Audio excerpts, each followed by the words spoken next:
Selamat datang di podcast Koalisi 7. Wow.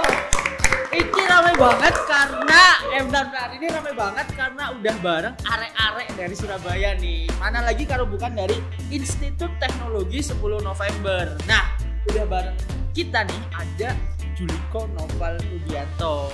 Oke, disapa dulu dong. Halo adik-adik semua 21. Oke, mantap. Nah, kamu jurusan apa nih? Dari teknik sistem perkapalan. Sistem perkapalan, bikin kapal gitu ya. Bikin Titanic mungkin gitu. Nah, sama ada Mas Indrajit Aryo Wicaksono dari Semada 19. Boleh disapa dong Mas, adik-adiknya. Halo adik-adik Semada 21. Suaranya khas banget ya. Mesti adik-adik Semada 21 langsung kebayang mukanya. Nah, oke nih. Gimana nih kabarnya kuliah online nih? Juliko dulu deh, kamu semester 1 gimana rasanya? Ya semester 1 masih online ya, Jan. Apa online gitu kan. Gak enak banget kan? Gak enak ya. Materi-materi susah masuk ya. Ya sama aku juga. Nah, kalau Mas Indrajit sendiri nih, kan udah pernah kesana ya Mas berarti? Iya. Bedanya online sama offline apa sih di TS tuh?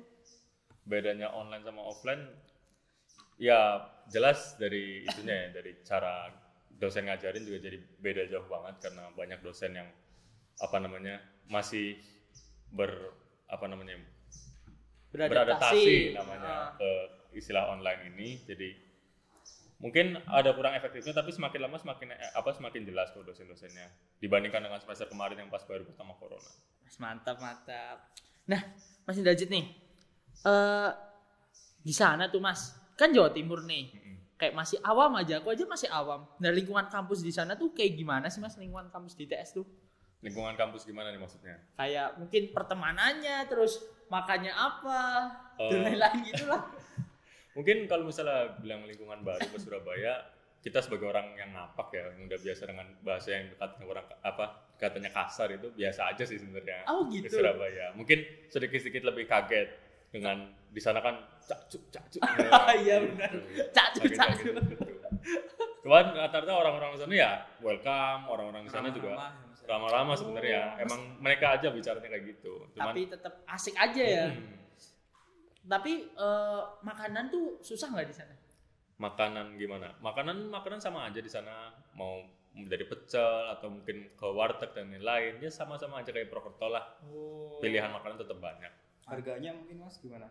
Nah, langsung nyambung aja nih. Biaya hidup di sana gimana nih? Biaya hidup di sana ya. Kalau biaya hidup nih, kita mulai dari tempat tinggal dulu ya. Karena yang paling penting tempat tinggal dulu. Tempat tinggal itu kalau di Surabaya, kalau di ITS ya, pilihannya ada dua, antara kamu ngekos atau kamu asrama. Kalau kos itu sendiri, itu ada dua daerah nih, ada daerah Keputih sama Gebang. Daerah Keputih ini yang banyak makanannya di sana. Jadi mungkin kalau yang suka cari makanan lebih enak kos-kosannya di Keputih. Kalau di Gebang itu banyaknya buat kayak fotokopian di situ, fotokopian berbaris-baris kiri kanan, banyak banget. Nah, untuk biaya untuk kos ya, itu sebenarnya variasinya cukup range-nya cukup lebar, mulai dari 300.000. 300 udah dapat ya? 300.000 itu udah dapat, cuman agak susah emang nyarinya untuk harga segitu karena biasanya rebutan. Sampainya sih sampai tak terhingga. Sultan. Ya. Kalau 300 ya berarti non AC, kamar mandi luar. Mungkin kalau misalnya untuk yang perlu AC dan kamar mandi dalam sekitar 1 juta ke atas lah. Ya rata-rata univ gitu ya, hampir sama. Rata-rata univ gitu. Terus kalau biaya makan, kehidupan di sana gimana Mas? Biaya makan kisaran 8.000 sampai 15.000 lah, itu udah dapat makan gitu. Kalau misalnya di atas 10.000 gitu udah bisa dapat tambahan es teh atau dapat es lainnya, lumayan lah. Sebenarnya kalau harga makan tergantung pinter-pinter anaknya aja mau nyarinya gimana. Iya sih bener. Ya rata-rata ya hampir sama kayak rata-rata hampir sama yang lain. Oh ya, itu tadi sama kan baru kos. Ada asrama di ITS itu ada 3 macam kamar. Ada yang sendiri, ada yang berdua, sama ada yang berempat sekamar. Harganya beda? Harganya beda-beda. Kalau yang sendiri itu harganya mulai 700-an.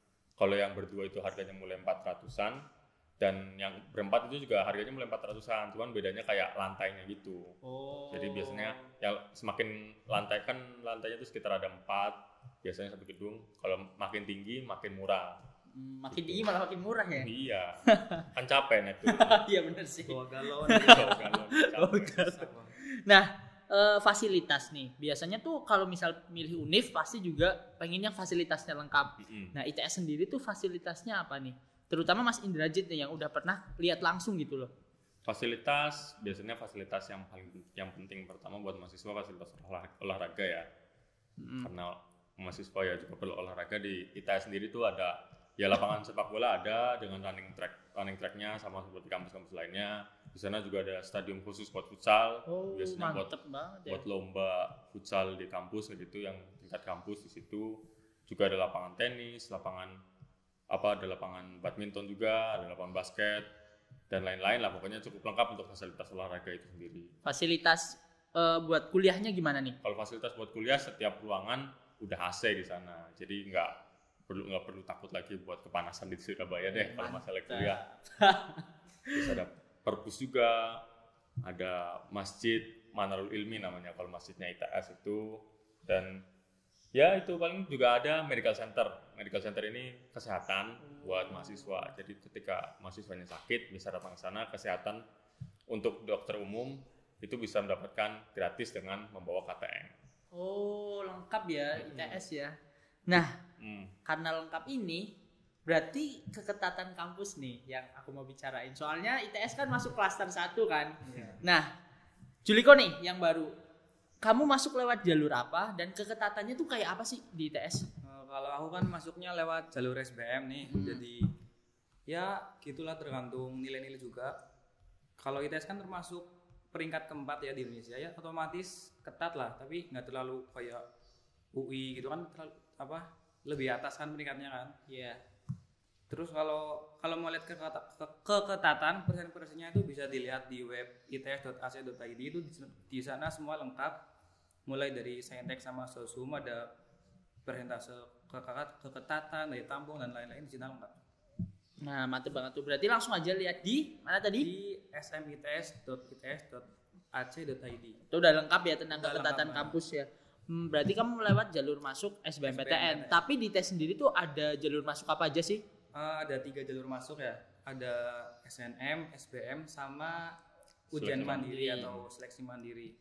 Oh, berarti sama lah ya kayak universitas di Indonesia lain. Tapi kalau seleksi mandiri kan di univ lain ada yang ujian dulu kan. Kalau di tes itu cuma dari nilai rapot, terus nilai SBM, sama kalau ada prestasi bisa dilampirkan. Oh, jadi ujian mandirinya rapot gitu ya? Iya. Oh, oke. Nah, UKM nih. Aku mau bicara tentang UKM. UKM yang ada di sana itu apa aja nih, Juliko nih? Kalau UKM itu udah banyak banget, Mas. Yang pertama itu ada flag football. Apa tuh flag football? Flag football itu kayak tahu itu American football. Oh iya benar. Itu. Nah, itu kan berbahaya ya. Kalau ini lebih safety lah istilahnya. Terus ada PMI, kalau di sini PMR mungkin ya. Iya. Terus ada panahan, ada penalaran, tenis, kalau senang teater juga ada tiang alit namanya. Udah sering lomba juga. Banyak ya. Lah. Kalau kamu ikut apa? Nah, kalau aku ikutnya flag football. Laki banget. Iya sih bener. Mas Indrajit ikut apa, Mas? Kalau aku ikut IFLS, itu komunitas buat bahasa asing di ITS. Gini. Institut Teknologi. Aku taunya kan berarti semua kayak jurusan fakultasnya tuh teknologi. Tapi bener nggak sih fakultasnya tuh apa aja di ITS tuh? Fakultas yang ada di ITS sekarang ada Fakultas Sains dan Analika Data, itu isinya yang kayak fisika, matematika, statistika, kimia, biologi, aktuaria. Terus ada Fakultas Teknologi Industri dan Rekayasa Sistem, itu ya mesin, teknik kimia, fisika, industri, material, metalurgi. Terus ada Teknik Sipil dan Perencanaan Kebumian, itu ya sipil, RC, tekling.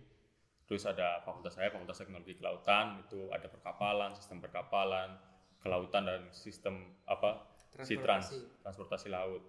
Terus ada Fakultas Teknologi Elektro dan Informatika Cerdas, itu kayak elektro, informatika adanya di situ pokoknya. Ada vokasi juga, tapi vokasi ini kampusnya terpisah dari kampus utamanya. Tapi masih dekat sih. Terus yang terakhir ada desain kreatif dan bisnis digital, ini yang kayak desain produk, desain interior. Itu yang masuk sosum ya, rumpun sosum. Desain produk dan desain interior setauku itu masih Saintek. Saintek. Yang sosum itu ada manajemen bisnis sama studi pembangunan. Oh, oke. Nah, Mas Indradi sendiri jurusan apa nih, Mas? Jurusan sistem perkapalan sama. Oh, sama nih. Nah, aku mau lanjut ke pertanyaan-pertanyaan dari adik kelas. Nanti yang pertanyaan yang nggak bisa dijawab bakal dijawab saat kualisem. Nah, aku tanya dulu nih. Lingkungan perkuliahan di ITS yang membedakan dengan kampus-kampus yang lain di Surabaya itu apa? Kalau lingkungan kampus ITS mungkin berbeda dengan kampus-kampus lain. Kalau saya sendiri merasanya kan gini ya, di ITS itu orang-orangnya welcome dan juga orang-orang tuh mau kerjasama gitu loh. Karena di sana tuh orang-orangnya kalau misalnya yang merasa kurang pintar sama yang pintar ya masih bisa kumpul bareng gitu, nggak orang yang benar-benar pintar cuma ngumpul sama yang pintar-pintar. Oh enggak, kayak welcome ya, semua lah ya. Welcome semua, ya. Soalnya kan kadang ada gitu, lingkungan kampus yang benar-benar rigid banget, benar-benar ketat banget sampai siswa-siswanya tuh mahasiswanya terpaksa buat harus fokus belajar aja, nggak bisa. Ada kesenjangan gitu ya. Kasihan yang kurang-kurang gitu kan. Kasihan. Di tes enggak lah ya, di tes tuh aman. semua jadi satu. Nah, lanjut nih. Kami belum paham tentang software dan coding, tetapi ingin masuk teknik informatika tuh gimana nih? Tahu nggak meskipun jurusan perkapalan nih? Kalau itu aku kemarin udah sempat tanya teman Gus ya. Emang sebenarnya kalau misalnya kalian masuk institut teknologi, hampir semua aplikasi kalian juga bakal nggak pernah pegang sih. Nggak cuma informatika aja. Karena kan di SMA juga nggak ada pelajaran coding dan lain-lain. Kita TIK aja nggak ada. Nah itu kalau masalah kuliah gitu jangan takut dulu misalnya kalian nggak tahu apa-apa pas masuk kuliah, justru itu tujuannya kuliah. Iya benar, aku juga setuju banget. Dimulai dari awal semua iya. ya.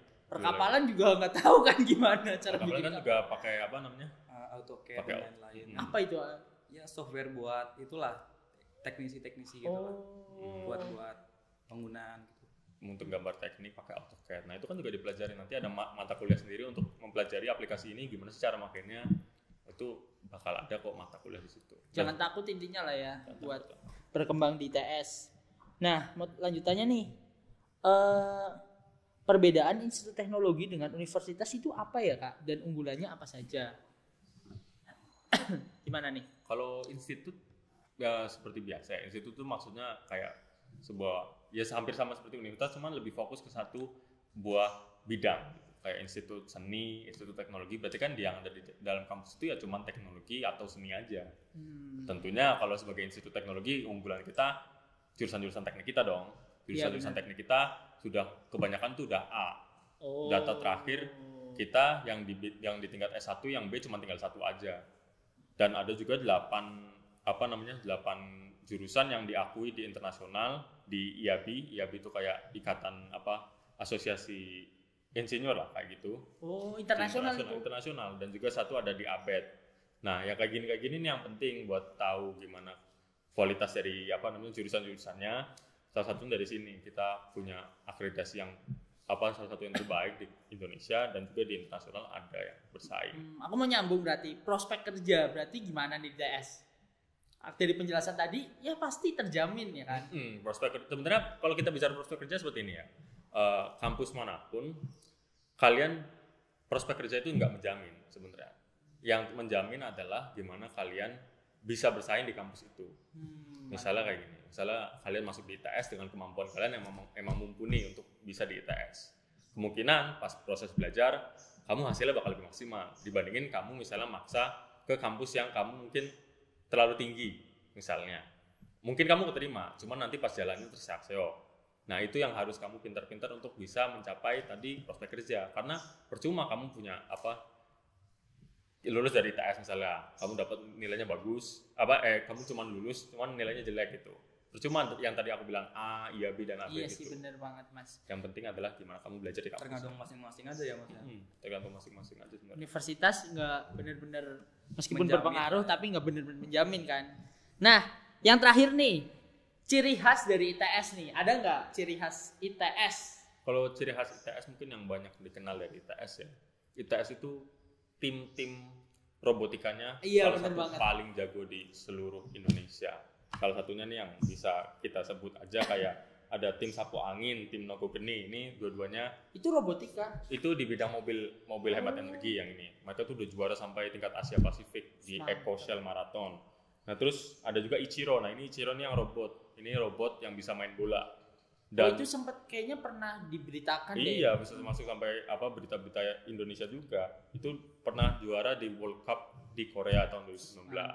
Ada juga tim kalau yang dari kapal nih perkapalan ada Barunastra sama Jalapati. Barunastra itu kapal otonom jadi bergerak sendiri tanpa dikendalikan.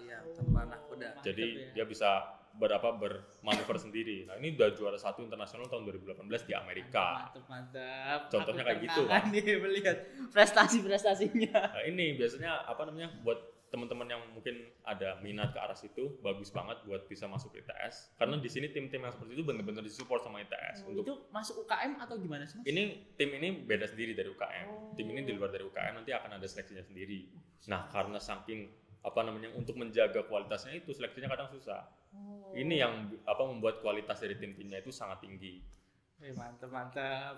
Aku mau namain nih. Oke. Kan Barunastra Jalapati itu kan buat kapal ya. Nah, itu yang ikut tuh bukan cuma dari itu teknik perkapalan, sistem perkapalan, nanti dari teknik informatika bisa ikut. Oh, berarti bukan nanti ada cuma dari teknik kapal gitu ya, tapi semua jurusan bisa masuk tim itu. Karena kan tim itu nggak cuma teknisinya, ada juga manajernya, ada juga bagian sistemnya seperti itu kan, nggak cuma bikin kapal dan administrasi juga ada. Mantap. Oke, aduh sayang banget kita udah sampai penghujung podcast bareng ITS nih. Nah, alasan nih kenapa adik-adik Semada 21 harus milih ITS dan kasih kata-kata semangat dong dari Mas Indrajit dulu. Kenapa harus? Oke, dari Juliko dulu. Kenapa harus milih ITS? Kenapa harus milih ITS ya? Karena kampus teknologi ya yang pertama ya. Kan bersaing juga kan di Indonesia maupun internasional juga udah ada nama lah. Itu juga bisa jadi alasan masuk ITS. Terus pesan aja ya untuk Semada 21 ya. Kalau kan ini kan udah mulai mau UTBK. Iya benar. Jangan udah mulai tryout, jangan terpacu sama satu tryout doang itu dari eduka terus, jangan gitu. Mending nyebar banyak tapi intinya jangan fokus satu tryout. Iya, tryout aja. Dari eduka, dari neutron ikut juga. Semuanya lah pokoknya gitu ya. Mantap. Mas Indrajit, kenapa harus milih ITS? Kenapa harus milih ITS? Sebenarnya sebelum masuk kenapa harus milih ITS, kita harus tahu dulu apa aja sih yang kita pikirin dalam milih kampus. Yang pertama itu pasti kualitas, dan yang kedua yang paling penting adalah keketatan. Karena apa? Percuma kamu ngincer kampus yang tinggi, tapi kamu nggak masuk, kan percuma banget kan. Yang penting adalah gimana kamu bisa masuk kampusnya dan kamu dapat kualitas yang tinggi. Nah itu dua-duanya terjawab di ITS. Mantap. Di ITS kualitasnya tadi udah banyak yang A. Jangan ditanya lah ya. Jangan ditanya. Ketatan walaupun nilainya tinggi, cuman ITS itu termasuknya kuotanya sangat besar. Dalam satu angkatan tuh bisa sampai 150, bahkan ada yang sampai 200 dalam satu angkatan. Nah ini yang bisa jadi salah satu pintu masuk buat teman-teman adik-adik Semada 21. Ada apa yang pengen saya bilang ke adik-adik Semada 21 sih ya, untuk menjelang UTBK dan lain-lain ini jangan terpaku pada kampus, bahkan pada ITS sendiri gitu ya, terpakulah pada jurusan. Itulah kenapa tadi saya bilang yang penting adalah jurusannya dengan kualitas yang tinggi. Jangan pikirin dulu deh Surabaya jauh dan lain-lain, itu nggak penting banget, karena toh kalian kuliah dimanapun nggak bakal pulang setiap minggu kan. Kecuali kamu kuliah di Purwokerto, iya bisa pulang setiap minggu. Kalau kuliah di luar kota ya pasti bakal di situ sampai akhir semester, bahkan semesteran aja libur bakal bisa ambil. Nah itu dia buat teman-teman semua, jangan terpaku pada kampus jangan terpaku pada kampusnya. Yang penting adalah jurusan kamu yang kamu suka di mana, kamu bisa masuk di situ dan kamu enjoy di situ. Jangan pikirin kayak jauh atau apa, itu faktor-faktor nggak penting lah. Oke, mantap. Waduh, aku jadi terharu nih dapat kata-kata motivasi dari Mas Juliko dan Mas Indrajit. Oke, buat adik-adik Semada 21, makasih banget nih udah dengerin podcast pada hari ini. Jangan lupa selalu semangat belajar dan semangat terus berdoa. Sampai jumpa di podcast selanjutnya.